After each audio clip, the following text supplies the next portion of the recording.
त्यानुसार करूयात आपण. क्वेश्चन आहे बघा, क्वेश्चन आहे explain the reason growth of public expenditure. नीट लक्ष द्यायचंय. पब्लिक एक्सपेंडिचर, गव्हर्नमेंटचा खर्च वाढण्याची कारण काय? तुमच्यासारखी मुलं घरात आपल्यावर खर्च वाढतो की नाही? गव्हर्नमेंट पण तुमच्यावर खर्च करतं. काय खर्च करतं? इकडं तिकडं थुकता, मग ते साफ करावं लागतं. आणि मग की घाण आहे सगळं. बरोबर? येस. अजून काय तुमच्यावर खर्च करते? पॉप्युलेशन वाढल्यावर खर्च वाढतो. पॉप्युलेशन आपण वाढवतो, खर्च गव्हर्नमेंट करावा लागतो. हे चुकीचं नाही का? म्हणजे आपण आपल्या खर्च आपण उचलला पाहिजे, पण ती गव्हर्नमेंट उचलते. समजतंय? क्लिअर आहे? तर पहिला पॉइंट आहे rapid increase in population. Population वाढते, खर्च वाढतो. आपल्या घरात जर 3 तोंड खाणारी असेल तर खर्च कमी आहे, पण जॉईंट फॅमिली असेल, हम दो हमारे 11 क्रिकेटची टीम असेल तर प्रॉब्लेम येणार आहे. 11 जण खायला आहेत आणि कमवणारे 2च जण आहेत, तर मग प्रॉब्लेम येणार. सो आपल्याला भारतासारख्या देशाला फॅमिली प्लॅनिंगची खरंच गरज आहे. आपली फॅमिली प्लॅनिंग ही वेगळीच प्लॅनिंग असते. Okay. Increase in the government activity. Shortcode आहे याचा रिजिड ISI. पण मला असं वाटतंय यातले 4च पॉइंट वैभव लक्षात ठेवायचे, त्यामुळे फक्त रिजिड लक्षात ठेव. Okay. Rigid, rapid increase in population. Next, increase in government activity. Government काय करते? यासारख्या महिलांना लाडकी बहीण योजना देते. मग महिन्याला 1500 रुपये जमा करावे लागतात. मग महिन्याला 1500 रुपये जमा केल्यानंतर यांच्याकडनं 1500 रुपये जमा होतात आणि त्याच्यानंतर गव्हर्नमेंट म्हणतं की आम्हाला खर्च लई आहे. मग असणारच खर्च. मी 1500 वाटात सुटलाय. बरोबर? आणि मग लाडकी बहीण काय करते? वोट देते. Growing urbanisation. लक्ष द्या. आता हा जो एरिया आहे, आपण जे एरियात शिकवतोय, तो एरिया काही वर्षापूर्वी पूर्णपणे गाव होतं, पण हळूहळू अर्बनाइज झालं. मग जेव्हा तिकडे अर्बनाइज होतं, गव्हर्नमेंटला वॉटर सप्लाय द्यावा लागतं, इलेक्ट्रिसिटी द्यावी लागते. सो ग्रोईंग अर्बनायझेशन, त्यामुळे खर्च वाढतो. आणि गव्हर्नमेंट बघा, लक्षात घ्या, कोणत्याही प्रकारचा वॉर झाल्यावर किंवा गव्हर्नमेंट जेव्हा डिफेन्स मध्ये खर्च करतं तर त्याच्यापासून बदल्याला काही मिळत नाही. त्यामुळे तो खर्च आहे फक्त आपला. त्यामुळे डिफेन्स ऍक्टिव्हिटी जरी वाढल्या तरी गव्हर्नमेंटला प्रॉब्लेम होऊ शकतो. क्लिअर आहे? म्हणजे हा पॉइंट क्लिअर. हा क्वेश्चनही संपलेला आहे. या क्वेश्चन मध्ये असं वेगळं. आता बघा, यातला अजून एक प्रश्न जो एक्झामला पडतो, काय पडतो तुम्हाला पण माहितीये?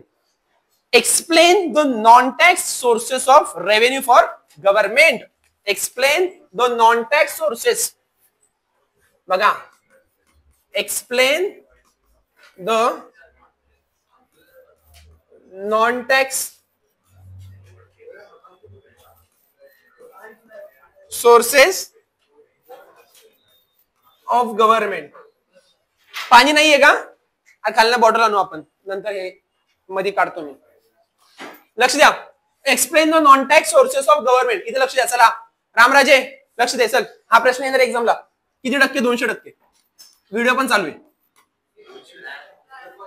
अरे नाही आला तर तुम्ही तो विचार कशाला करता? आलाच पहिला हा विचार करा ना. म्हणजे सरांना काय पण करून फटत पडायचं. सर म्हणलेत नाही येणार, मग तो नाही येणार. चालेल, आपलं कॉम्पिटिशन आहे का काय? तुम्ही राहा, मी म्हणतोय ना येऊ शकतो. आणि तुम्ही पण बघा, मागचे प्रिव्हियस इयर क्वेश्चन उचलून बघा. हा प्रश्न आलेला आहे की नाही? 4, 8 दोन्ही पण येऊ शकतो. आता बघा, 8 आला ना, तर पॉइंटच 7 आहेत, तरी 7 लिहायचे. पण येणार नाही, पण ठीक आहे. चल, लक्ष द्या. क्वेश्चनचा अर्थ समजून घेऊयात आपण. क्वेश्चनचा अर्थ असा आहे, गव्हर्नमेंटच्या revenue, non tax sources of government revenue राहिलेलं आहे. तू तिकडे बस, एकटा तिकडे बस. जा लवकर, शिकायचं ना, तिकडे बस. वैभवच्या मागे बस. तू उठ लवकर. अरे उठले बावळट. एकदा सांगितलं ना. कौशिक इथे पहिला प्लीज, इथे लास्ट डे सांगतो.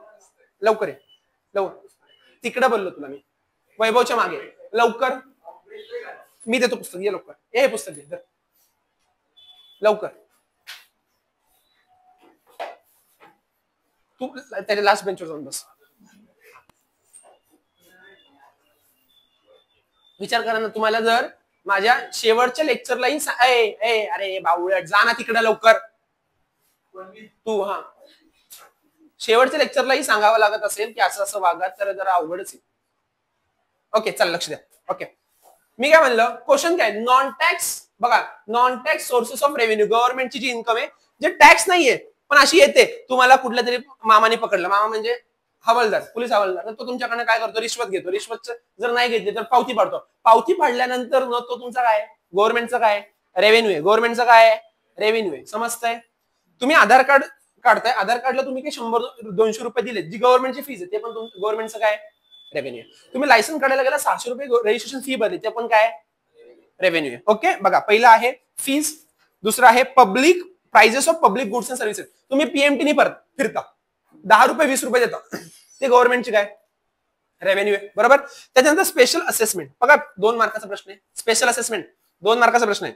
Local bodies can levy the special charges on resident to particular area where are facility road energy and supply. असा एरिया जो खूप हाय क्लास एरिया आहे त्या एरियामध्ये गव्हर्नमेंट जास्तीत जास्त फॅसिलिटी प्रोव्हाइड करतो. रोड चांगले रोड इलेक्ट्रिसिटी मी तुम्हाला काही एक्झाम्पल दिले होते लास्ट टाइम प्रभात रोड वगैरे ह्यासारख्या एरियांमध्ये बघा खूप छान फॅसिलिटीज असतात लोकांना तर ते एक्स्ट्रा चार्जेस पे करतात त्या फॅसिलिटीसाठी. ओके क्लिअर आहे.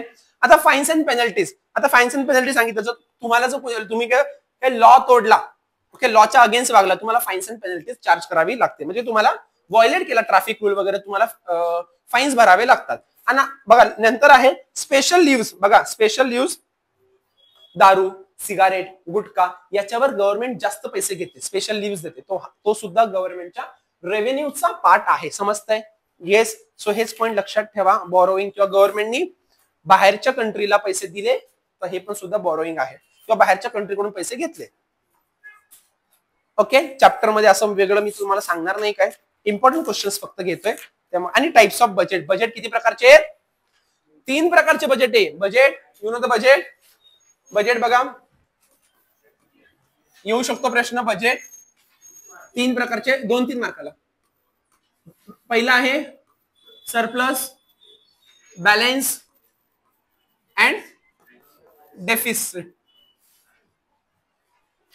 बजेट म्हणजे जसं आपल्या घरामध्ये आपण एक महिन्याचं बजेट तयार करतो गव्हर्नमेंट जसं एका वर्षाचं बजेट तयार करते फेब्रुवारीच्या 1 तारखेला तो बजेट रिलीज होतो यावेळेस पण बजेट रिलीज झाला तर याच्यामध्ये तुमचा बजेट कसा असू शकतो जेव्हा लक्षात घ्या समजून घ्या जेव्हा गव्हर्नमेंटच्या रिसीट ओके गव्हर्नमेंटची रिसीट जास्त असते गव्हर्नमेंटच्या पेमेंट पेक्षा तेव्हा तो बजेट कसा असतो सरप्लस असतो. गव्हर्नमेंटच्या रिसीट इज इक्वल टू गव्हर्नमेंटचे payment is equal to balance budget आणि गव्हर्नमेंटच्या receipt is less than government payment is known as deficit budget. Clear आहे. येस हे आहे तुमचे टाइप्स ऑफ बजेट. येस आता चॅप्टर नंबर 7 जो की तुम्हाला फार अवघड वाटतो